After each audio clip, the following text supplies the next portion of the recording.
Hi there, I'm Sadie Nardini, founder of Core Strength Vinyasa Yoga. Today I'm going to teach you how to get into one of my favorite poses of all time, Ekapada Kundanyasana. It's a long name for a pose that most people can only do for a very short amount of time because it's very challenging. But getting into it in stages helps develop your foundational strength of the hands, the wrists, the arms, and also the core strength of the belly, the pelvic floor, and the inner thighs.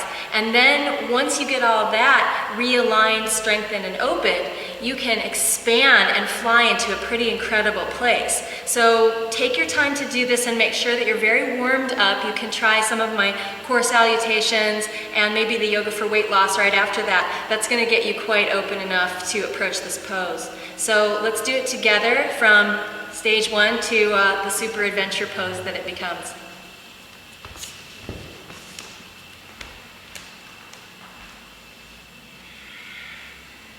So you can begin by coming to Malasana, simple squat, just to open those hip connections and inner thighs a little more.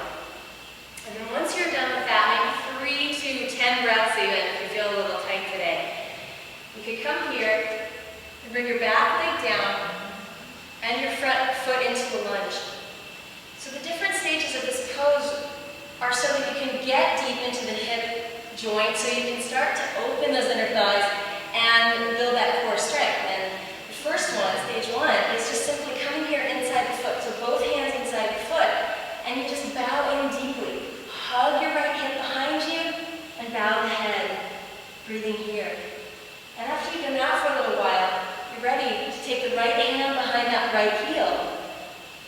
Press and dig the shoulder deeper underneath the knee, so the knee sticks right onto your outer right shoulder.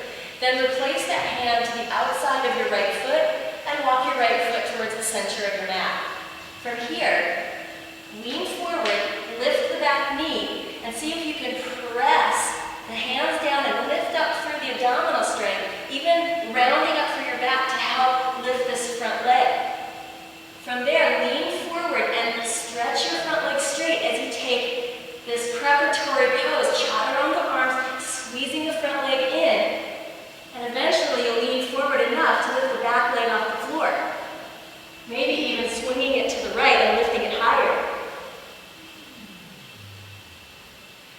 Good. And you can take a child's pose and breathe for a little bit to recover from that side, but we've got one more to do.